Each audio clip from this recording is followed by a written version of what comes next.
ಅವ್ರ ಫ್ಯಾಮಿಲಿ ಕೂಡ ಇದೇ ತರ ಡಿಲೇ ಆಗಿದ್ದಾಗ ಅವರು ಜನನಿ ಹಾಸ್ಪಿಟಲ್ ಡಾಕ್ಟರ್ ನಾಗೇಶ್ ಸರ್ ಹತ್ರ ಒಂದು ಟ್ರೀಟ್ಮೆಂಟ್ ತಗೊಂಡಾಗ ಅವರಿಗೆ ಸಕ್ಸಸ್ ಸಿಕ್ಕಿತ್ತು.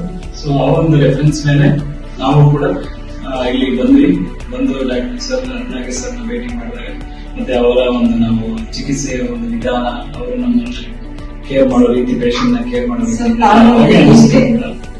ಸೊ ಆ ಒಂದು ನಿಜವಾಗ್ಲೂ ಅವಾಗೇ ನಮ್ಗೆ ಬಂತು. ನಾವು ನಿಜವಾಗ್ಲೂ ತುಂಬಾ ಡಿಲೇ ಮಾಡಿದ್ವಿ, ಬೇಗ ಬಂದಿದ್ರೆ ಇನ್ನೂ ಚೆನ್ನಾಗಿರ್ತಾ ಇತ್ತು ಅಂತ.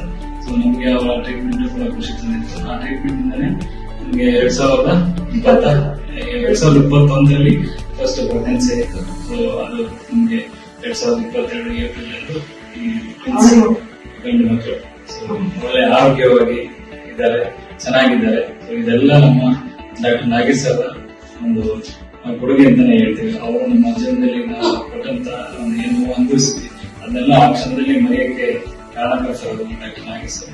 ಚೆನ್ನಾಗಿ ನೋಡ್ಕೊತಾರೆ. ನಮ್ಗಂತೂ ತುಂಬಾ ಖುಷಿ ಇದೆ. ಅವ್ರಿಗೆ ಎಷ್ಟು ಥ್ಯಾಂಕ್ಸ್ ಹೇಳಿದ್ರು ಕೂಡ ಕಡಿಮೆ ಅನ್ಸುತ್ತೆ. Thank you so much.